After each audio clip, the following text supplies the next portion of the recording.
जानकी जीवन स्मरण जय जय राम पार्वती पते हर हर महादेव पुंडलिक वरदा हरि विठ्ठल श्री अनंत कोटी ब्रह्मांड नायक राजाधिराज सच्चिदानंद सद्गुरु श्री ब्रह्मचैतन्य महाराज की जय। श्री महाराजांच्या सेवेमध्ये आपण आत्मदर्शन हा 8व्या दशकातील 8वा समास पाहतोय। कालपर्यंत आपण या समासातील 57 ओव्या पाहिल्या। 57व्या ओवीमध्ये समर्थ म्हणाले, सद्गुरु वचन हृदयी धरी तोची मोक्षाचा अधिकारी, श्रवण मनन केलेची करी अत्यादरे।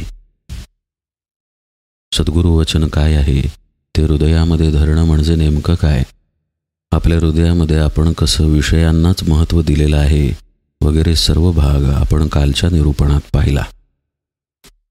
आज आपण या ओवीकडं थोडं सूक्ष्मपणे पाहूया। सद्गुरु वचन हृदयी धरी तोची मोक्षाचा अधिकारी। मोक्ष म्हणजे नेमकं काय हे समजून घेताना आपण अनेक प्रकारे विचार करून पाहिला। आपण व्यवहारामध्ये अशी संज्ञा वापरतो, अमुक अमुक अडचणीतून माझी सुटका झाली बुवा, मी आता मुक्त झालो, किंवा मुक्ती हा शब्दही मरणानंतर वापरला जातो। तशाच प्रकारे मोक्ष हा शब्दही आहे, एक प्रकारची ही सुटका आहे। पण नेमकी कशातून सुटका हा विचार करणं गरजेचं आहे। मोक्ष म्हणजे जन्म मरण चक्रातून सुटका, मोक्ष म्हणजे आपल्या देहबुद्धीतून सुटका, मोक्ष म्हणजेच आत्मदर्शन आहे आणि मोक्ष म्हणजेच आत्मज्ञानही आहे। आपल्या पाठीमागे लागलेली जन्ममरणाची परंपरा केवळ आणि केवळ आपल्या वासनेमुळे आहे। एकनाथ महाराज त्यांच्या हरिपाठामध्ये म्हणतात, जन्म घेणे लागे वासनेच्या संगे, तेची झाली अंगे हरिरूप। भगवंताच्या नामानं वासनाच हरिरूप होते हा विषय नाथ महाराजांनी मांडलेला आहे। आता ही वासना जीवाला इतकी चिकटून आहे की तिच्यापासून जीवाला सहजासहजी मोकळं होता येत नाही। म्हणजे जीवाचाच भाग वासना बनलेली आहे। जसं आंब्याचा गर आणि आंबा या दोन गोष्टी एकमेकांपासून वेगळ्या नाहीत। आपण भांड्यामध्ये आंब्याचा रस काढला की तो आंबाच आहे आणि हातामध्ये आंबा असतो तोही आंबाच आहे। तसं वासना जीवाला चिकटून आहे। वासनेशिवाय जीव नाही आणि जीवाशिवाय वासना नाही। त्यामुळं आता एकच पर्याय उरला, तो म्हणजे जीवपणाचा नाश होणं। आता हे जीवपण म्हणजे काही स्थूल वस्तू नाही की त्याचा नाश करावा। आपल्या शरीरावरती डास बसला की आपण डासाला मारतो, तसं जीवपणाला मारता येत नाही। जीवपण हे आपल्या आतच आहे। याचा अर्थ असा की त्याला मारण्याचा उपायही आपल्या आतच असायला पाहिजे। तो उपाय समर्थ इथे सुचवत आहेत। कशा पद्धतीनं सुचवत आहेत ते आपण सूक्ष्मात जाऊन पाहूया। जीवपण गेल्याशिवाय मोक्षपण हाती लागणार नाही। मोक्ष आहे जन्ममरणाची परंपरा खंडित होणं, किंवा ज्ञानेश्वर महाराजांच्या भाषेत सांगायचं झाल्यास, जाणीव नेणीव भगवंती नाही, हरी उच्चारणी पाही मोक्ष सदा। भगवंताचं स्वरूप हे अखंड आहे, सदा असं भगवंताचं स्वरूप आहे आणि तशा अवस्थेमध्ये जाणं हाच खरं म्हणजे मोक्ष आहे। जाणीव आणि नेणीव दोन्हीही गोष्टी भगवंतापाशी नाहीत आणि दोन्हीही गोष्टी जीवापाशी मात्र आहेत। मला कळत नाही ही झाली नेणीव आणि मला कळलं ही झाली जाणीव। जसं की आत्ता आपण निरूपण ऐकत आहोत, तर मी निरूपण ऐकत आहे ही जाणीव आपल्यापाशी सूक्ष्मतेनं आहेच, ही जाणीव आत्म्यापाशी नाही। तसंच मला जाणीव नाही हा नसणेपणाचा भाव म्हणजे नेणीव ही सुद्धा आत्म्यापाशी नाही, ती जीवापाशी आहे। आत्मा जाणीव नेणीव रहित असा आहे आणि तो खरं म्हणजे आपल्या अस्तित्वाचा पाया आहे। ज्ञानेश्वर माऊली आपल्याला सांगतायत की या पायापर्यंत पोहोचणं म्हणजे मोक्ष आहे। जाणीव नेणीव रहित असं तुझं आत्मस्वरूप आहे। त्या आत्मस्वरूपापर्यंत आपण गेलो तर आपणही जाणीव नेणीवेच्या पलीकडे गेलो, म्हणजेच मोक्षपदाला प्राप्त झालो. इथे मी देह हा भाव नाही. मी देह हा भाव नसेल तर वासनेलाही स्थान नाही, आणि वासना जर नसेल तर जन्ममरणाची परंपराही नाही. हाच मोक्ष आहे. समर्थ म्हणतात, या मोक्षाचा अधिकारी कोण होतो? जो सद्गुरुवचन हृदयामध्ये धरतो. आपलं हे जे जीवपण आहे ते काही गोष्टींनी बाहेर प्रगट होतं. जसं की आपल्यामध्ये असलेले षड्रिपू आहेत, काम, क्रोध, लोभ, मोह, मद, मत्सर. यातून जीवभाव प्रगट होत असतो. तसंच आपलं मन आहे, चित्त आहे, बुद्धी आहे, अहंकार आहे, अंतःकरण आहे. आपल्या मनाजोगतं काही घडलं की बरं वाटतं, मान कोणी दिला की बरं वाटतं, अपमान कोणी केला की आपल्याला वाईट वाटतं. सुखदुःखाच्या या भावना आपल्या अंतःकरणामध्ये आहेत.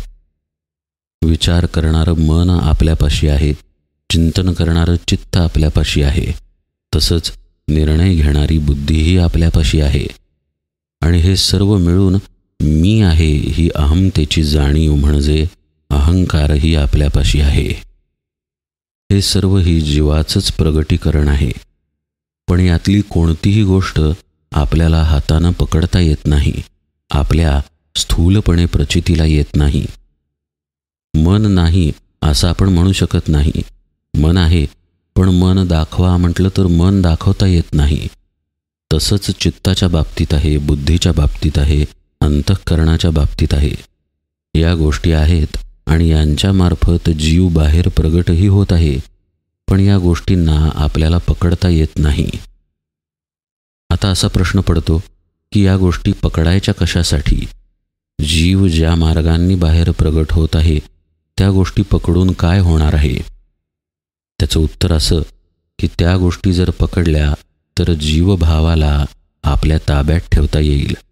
ताब्यात जर ठेवता आलं तर त्या जीवभावाचा नाश करता येईल. जसं घोड्याला लगाम असतो. आता लगाम का आहे? लगामच जर घोड्याला नसेल तर घोडा सैर वैर कुठेही पळेल, तो आपल्या ताब्यात राहणार नाही. ताब्यात ठेवण्यासाठी लगाम आवश्यक आहे. तसंच जीवभावाला ताब्यात आणून नंतर त्याच्यावर आरूढ होण्यासाठी त्याचा लगाम हाती येणं गरजेचं आहे.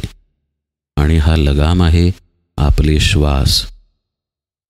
लक्षपूर्वक ऐका बरं का. आपल्याला जीवभावाला आत्मभावामध्ये परावर्तित करायचं आहे. जीवभावामुळेच आपल्या मागे जन्ममरणाची परंपरा लागलेली आहे. आपला असलेला जीवभाव हेच आपल्या अज्ञानाचं लक्षण आहे. हाच आपला भ्रम आहे. हीच आपली मूळ कल्पना आहे आणि हीच बद्ध दशा आहे. त्यामुळे आधी आपल्याला या जीवभावाला ताब्यात आणावं लागेल. त्यासाठी त्याचे लगाम धरावे लागतील आणि ते आहेत आपले श्वास. श्वासच लगाम अशासाठी कारण ते एकमेव असे आहेत जे आपल्याला आपल्या जागृतीमध्ये आपल्या साधनकाळी प्रचितीला येतात.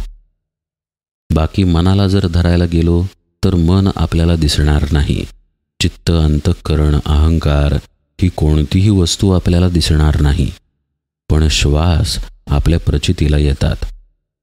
आणि गंमत अशी की जीवाची संपूर्ण हालचाल ही श्वासांवरती अवलंबून आहे. आपलं मन, आपलं चित्त याची व्यग्रता, याची हालचाल, याचं शांत होणं, याचं स्थिर होणं हे आपल्या श्वासांशी थेटपणे संबंधित आहे. आपण पूर्वीही निरूपणात पाहिलेलं आहे की आपलं मन जेव्हा शांत असतं तेव्हा श्वासही शांत असतात. आणि आपलं मन जेव्हा व्यग्र असतं, आपण जेव्हा भोगांमध्ये लिप्त असतो किंवा आपण जेव्हा अस्वस्थ असतो तेव्हा आपले श्वासही अनियमित वाहतात. चिडलेल्या व्यक्तीचे श्वास पहा आणि एखादा व्यक्ती शांत बसलेला आहे त्याचे श्वास पहा. तुम्हाला श्वासांमधील फरक लगेच लक्षात येईल. याचा अर्थ घोड्याचा जो परिणाम आहे तो लगामावरती आहे आणि लगामावरचा जो परिणाम आहे तो घोड्यावरती आहे. तर या दृष्टीनं आपण आता मोक्षाच्या वाटेकडं सूक्ष्मतेनं जाऊया. समर्थ म्हणतात, सद्गुरुवचन हृदयी धरी. यातील हृदय या संज्ञेकडं सूक्ष्मतेनं आपण पाहूया. हे हृदय आहे आपलं चिदाकाश. चिदाकाशालाच हृदयाकाश, मूर्ध्नी आकाश अशीही संज्ञा आहे. याच चिदाकाशाला गगन किंवा नुसतंच आकाश अशी सुद्धा संज्ञा आहे. या चिदाकाशाचा प्रांत सुरू होतो आपल्या आज्ञाचक्रापासून, म्हणजे 2 भुवयांच्या मध्ये असलेलं भ्रूमध्यस्थान. इथून सुरू होऊन चिदाकाशाचा प्रदेश लंबगोलाकार मस्तकाच्या आत पसरलेला आहे. या चिदाकाशामध्ये भ्रूमध्यस्थानापासून ब्रह्मरंध्रापर्यंत त्रिकूट, श्रीहाट, गोल्हाट, औटपीठ, भ्रमरगुंफा अशी 5 चक्र आहेत. या चक्रांना स्थाने असंही म्हटलं जातं. थोडक्यात हे 5 मुक्काम येतात आणि मग त्याच्यानंतर ब्रह्मरंध्र हे स्थान येतं. त्याला ब्रह्मरंध्र चक्र असंही म्हटलं जातं. हे ब्रह्मरंध्र म्हणजे चिदाकाशाला असलेलं एक छिद्र आहे, ज्या छिद्रातून सहस्रदळ स्थानाचा प्रवेश आहे. जीव या छिद्रातून पुढे जातो, वरती जातो आणि सहस्रदळ स्थानामध्ये शिवरूप होऊन जातो. आपला आत्मा या सहस्रदळ स्थानामध्ये विराजमान आहे. जसं अयोध्येमध्ये प्रभू रामचंद्र विराजमान असावेत, पंढरीमध्ये पांडुरंग विराजमान असावेत किंवा द्वारकेमध्ये भगवान श्रीकृष्ण विराजमान असावेत, तसंच हे चिदाकाश म्हणजे अयोध्या आहे, द्वारका आहे, पंढरी आहे आणि या पंढरीतील पांडुरंग आहे आपला आत्मा. या आत्म्याचं स्थान जे हे सहस्रदळ स्थानामध्ये आहे, तिथे जीव या ब्रह्मरंध्रातून प्रवेश करतो आणि हा सर्व मार्ग आपल्या हृदयामधला आहे. या हृदयामध्ये कसं राहायचं हे समर्थ सांगतायत. ते म्हणतात, सद्गुरुवचन हृदयी धरी. सद्गुरू आपल्याला भावाचा अभ्यास देतात. भावाचा अभ्यास म्हणजे आपला आहे जीवभाव. सद्गुरू आपल्याला आत्मभावाचा अभ्यास देतात. जसं पाढे पाठ करतो पहा आपण, बे के बे, बे दुणे 4, बे तरिक 6 असं म्हणत म्हणत पाढे आपल्याला पाठ होतात. पाठ होण्यापूर्वी आपल्याला त्याची कल्पनाही असत नाही की एकदम 8 गुणिले 4 हे कसं सांगायचं बुवा. पण पाढे पाठ झाल्यानंतर आपण ताबडतोब ते सांगू शकतो. आता पाढे पाठ करणं हे बुद्धीचं काम झालं. बुद्धीतून आपण ते करू शकलो. पण इथे सद्गुरू आपल्याला आपल्या मन, बुद्धी, चित्त, अहंकार याच्या पलीकडच्या भावाचा अभ्यास देतात. ते म्हणतात की तत्त्वम असी, ते ब्रह्मच तू आहेस, तू हा देह नाहीस. आता हे तत्त्वम असी महावाक्य हाच त्यांचा उपदेश आहे. हेच त्यांचं मुख्य वचन आहे. समर्थ म्हणतायत, हे वचन हृदयामध्ये धरावं लागतं. आणि हृदय म्हणजे चिदाकाश कसं हे आत्ताच आपण पाहिलं. आता मगाशी पाहिलं त्याप्रमाणे या चिदाकाशाचा मार्ग सुरू होतो भ्रूमध्यस्थानापासून, म्हणजेच आज्ञाचक्रापासून. आता या मार्गात शिरायचं कसं? या भ्रूमध्यस्थानालाच संगम अशी संज्ञा आहे किंवा त्रिकुट अशी संज्ञा आहे. कारण या भ्रूमध्यस्थानाच्या इथे इडा, पिंगळा आणि सुषुम्ना या 3ही नाड्यांचा संगम होतो. आपण जेव्हा जीवभावाला ताब्यात ठेवण्याचा विषय पाहत होतो त्यावेळी त्याचा लगाम म्हणजे श्वास आहेत हा विषय पाहिला होता. हे श्वास आपले इडा आणि पिंगळेतून वाहत असतात. कधी इडा नाडी वाहते, कधी पिंगळा नाडी वाहते. पिंगळा नाडीलाच सूर्यनाडी अशी सुद्धा संज्ञा आहे आणि इडा नाडीला चंद्रनाडी अशी सुद्धा संज्ञा आहे. त्यामुळे काही संत वाङ्मयांमध्ये चंद्र, सूर्य, डोळे असाही उल्लेख आढळतो. म्हणजेच आपले श्वास आहेत. आपल्या डाव्या नाकपुडीतून वाहणारा श्वास इडा नाडी दर्शवतो, तर उजव्या नाकपुडीतून वाहणारा श्वास पिंगळा नाडी दर्शवतो. सुषुम्ना नाडी मात्र यात कुठेच निदर्शनास येत नाही.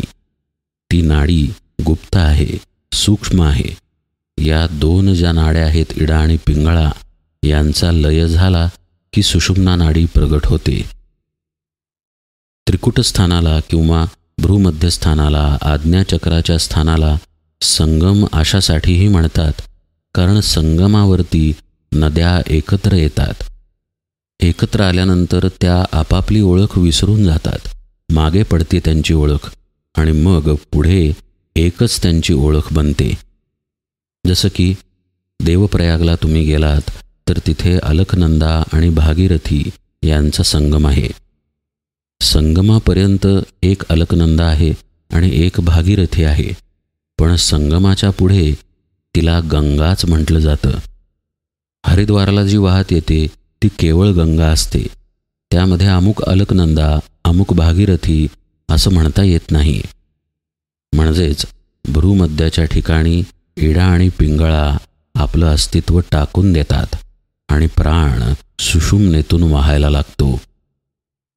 हा सुषुम्नेतून वाहणारा प्राण तेव्हाच खुलेपणाने वाहू लागतो जेव्हा साधकाला समर्थ सद्गुरूंचा अनुग्रह प्राप्त होतो. सद्गुरूंकडे या सुषुम्ना नाडीची किल्ली आहे. सद्गुरूंच्या शिवाय सुषुम्नेमधून प्राण नेताच येत नाही. म्हणून परमार्थ मार्गामध्ये अनुग्रहाला अनन्यसाधारण महत्त्व आहे. सद्गुरू शिष्याची सुषुम्ना नाडी उघडून देतात, जेणेकरून त्याला या नाडीतून चिदाकाशामध्ये प्रवेश करता येतो. शांत ध्यानाला बसल्यानंतर श्वासही संथ व्हायला लागतात, कारण मन शांत होत असतं. या मनाकडं आधी तिराहितपणे साक्षी भावानं पाहायला लागतं. मनामध्ये असंख्य विचार असतात, जणू विचारांचा पाऊस पडत असतो. या विचारांना शांत कसं करायचं हे साधकाला कळत नाही. तो सैरभैर होतो, कदाचित कधी निराशही होतो. आपलं मन कधी शांत होईल तरी का असं त्याला वाटतं. या ठिकाणी त्याच्या मदतीला येते सद्गुरूंची शक्ती. सद्गुरूंप्रती जर त्याचा भाव असेल, त्याची श्रद्धा असेल, त्याची भक्ती असेल, तर तो भावच त्याला निर्विचारतेकडे घेऊन जातो.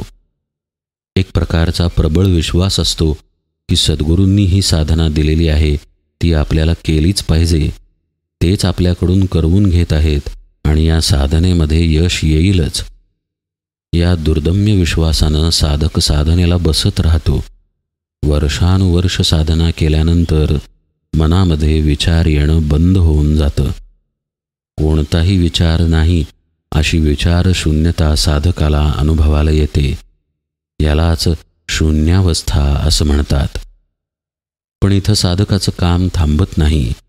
या शून्यावस्थेमध्ये विचार नसल्यामुळं इडा आणि पिंगळा नाड्या असूनही नसल्यासारख्या असतात. श्वास अत्यंत सूक्ष्म झालेले असतात. म्हणजेच सुषुम्ना नाडी आता उघडलेली असते.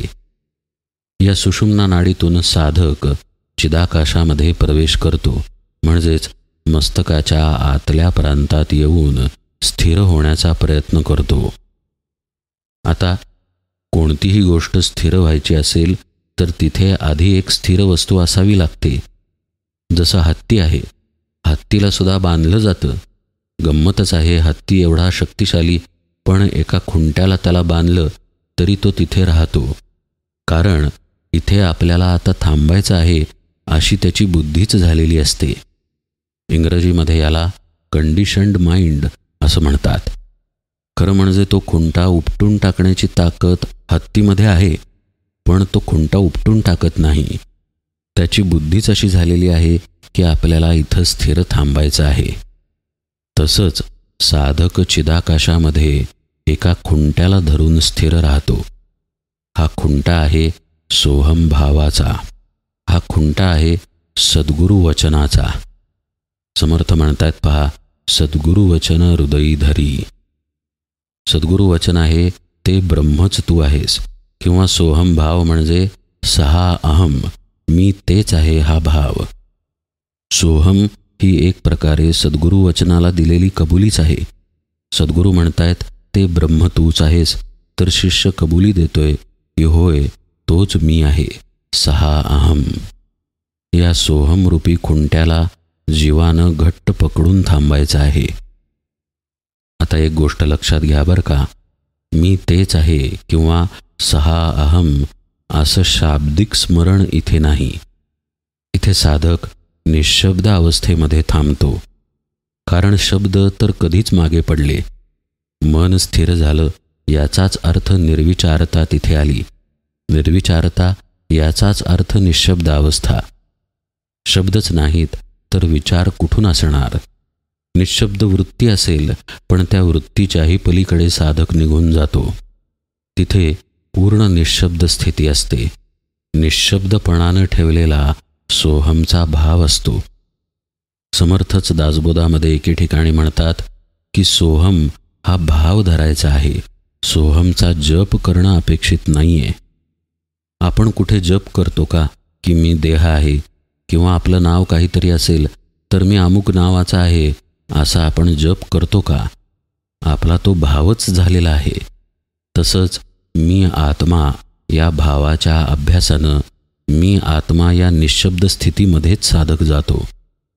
समर्थ म्हणतायत, जीवानं या सोहमरूपी खुंट्याला चिदाकाशामध्ये घट्ट धरून थांबायचं आहे.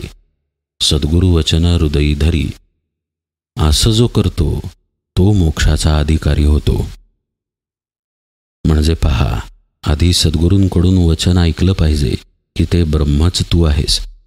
हे सद्गुरूंकडून केव्हा ऐकायला मिळेल? जेव्हा सद्गुरूंना आपण शरण जाऊ, जेव्हा आपल्याला असं वाटेल की आपल्याला कळत नाही आपण कोण आहे. एकनाथ महाराजांची गोष्ट नाही आहे का? ते सद्गुरू शोधासाठी बाहेर गेले. सद्गुरूंनी त्यांना विचारलं की तू कोण? एकनाथ महाराज म्हणाले, तेच जाणून घेण्यासाठी मी आलेलो आहे महाराज. हे मुमुक्षत्व जेव्हा प्रगट होईल तेव्हा सद्गुरूंकडून अनुग्रह प्राप्त होईल. सद्गुरू अनुग्रह करतील म्हणजे सद्गुरू महावाक्याचा उपदेश करतील की ते ब्रह्मच तू आहेस. आता एकदा त्यांच्याकडून अनुग्रह प्राप्त झाला की साधक ध्यानाला बसायला लागेल किंवा नामस्मरणाला लागेल. दोन्हीमध्येही त्याचं मन सुरुवातीला लागणार नाही. मन अत्यंत चंचल आहे. अचपळ मन माझे नाव रे आवरिता, तुझं विण शिण होतो धाव रे धाव आता. असा साधक प्रार्थना करील आणि सद्गुरू कृपेनं, अभ्यासानं, सद्गुरूपदिष्ट मार्गानं सातत्यानं गेल्यानं एक ना एक दिवस त्याचं मन शांत होईल. शांत झालेलं मन नंतर याच चिदाकाशामध्ये लीन होईल, विलीन होईल, विसर्जित होईल आणि या मनाचं अमन होईल. अमन झालेलं मन निःशब्दपणे सोहमरूपी खुंट्याला चिदाकाशामध्ये घट्ट धरून ठेवील. म्हणूनच जीव सद्गुरू वचनाला म्हणजेच सोहमबोधाला चिदाकाशामध्ये घट्ट धरून ठेवतो असा उल्लेख मगाशी निरूपणात आला. अजूनही त्याचं जीवपण आहे, अजूनही तो चिदाकाशामध्ये आहे. पण समर्थ म्हणतायत, हाच मोक्षाचा अधिकारी होतो. याचा अर्थ असा की या रस्त्यानं जात राहिलं की नंतर त्याचं जीवपण पूर्णपणे नाश पावतं. अमन झालेलं मन उन्मन होतं. असं पहा, नवीन एखादा रस्ता तयार झालेला आहे तर त्याला टोल नाका असतो. आपण तिथे पैसे भरतो आणि मग त्या रस्त्यावरून प्रवास करू लागतो. पैसे भरल्यानंतर आपण रस्त्यावरून जायला अधिकारी झालो. अधिकारी झालो म्हणजे आपला प्रवास पूर्ण झाला का? प्रवास तर सुरू झाला. तसंच जो सद्गुरू वचन हृदयामध्ये धरून ठेवतो तो मोक्षाचा अधिकारी होतो. त्याचा मोक्षाचा प्रवास आता सुरू झाला. इथे त्याला शांतपणे अमनावस्थेमध्ये थांबायचं आहे, शून्यावस्थेमध्ये थांबायचं आहे. तसं थांबल्यानंतर याच शून्यावस्थेचं पर्यवसान निःशून्य अवस्थेमध्ये होतं. निःशून्य अवस्थेमध्ये मनाचा पूर्ण लय झाल्यानंतर त्याचं पर्यवसान महाशून्य अवस्थेमध्ये होतं. इथेच उन्मनी दशा आहे आणि उन्मनी दशा म्हणजेच मन पूर्णपणे मरून जाणं. मुक्ताबाई ताटीच्या अभंगांमध्ये म्हणतात, मन मारुनी उन्मन करा, ताटी उघडा ज्ञानेश्वरा. मन पूर्णपणे मेलं, उन्मन झालं की महाशून्य दशेमध्ये साधकाला आत्मसाक्षात्कार होतो. ब्रह्मरंध्रातून साधक पुढे जाऊन सहस्रदळ स्थानामध्ये जातो आणि तिथे त्याचं जीवपण संपूर्णपणे नष्ट होतं. आता तिथे जीव नाहीच, त्यामुळे शिवही नाही. जीव शिव दोन्हीही जाऊन तेथे केवळ आत्मस्वरूप शिल्लक राहतं. जर नीट या निरूपणाकडे पाहिलं तर लक्षात येईल की याची सुरुवात श्रवणातूनच झाली आहे. श्रवण मार्गानंच सद्गुरु वचन पहिल्यांदा आत शिरलं आणि नंतर त्याच वचनाचा आधार घेऊन साधक मोक्षाचा अधिकारी झाला आणि नंतर मोक्षपदाला प्राप्त झाला. समर्थ म्हणतायत, श्रवण मनन केलेची करी अत्यादरी. खरा साधक, खरा शिष्य, खरा महात्मा हे श्रवण मनन कदापि सोडत नाही, तो करतच राहतो. अहो, भगवान शंकर सुद्धा साधनेमध्येच आहेत, तर इतर जणांची काय कथा. सर्व संत महात्मे अखंड साधनेमध्येच जसे असतात, तसंच हा मोक्षपदाला प्राप्त झालेला साधकही श्रवण मनन केलेची करी अत्यादरे. ज्या श्रवण मननाचा हात धरून साधनेला सुरुवात होते, साधनेचा प्रवास घडतो आणि साधनेला पूर्णत्व येतं, ते श्रवण आणि मनन तो पूर्ण झाल्यानंतरही सोडत नाही, करतच राहतो. अशी ही अलौकिक ओवी. सद्गुरु वचन हृदयी धरी, तोची मोक्षाचा अधिकारी, श्रवण मनन केलेची करी अत्यादरे. मुद्दामून आपण सूक्ष्मात जाऊन या ओवीचा सखोल अर्थ पाहिला. यापुढे समर्थ आता काय उपदेश करत आहेत ते आपण यथावकाश पाहूया. आज निरूपण सेवेला इथेच विराम देतो.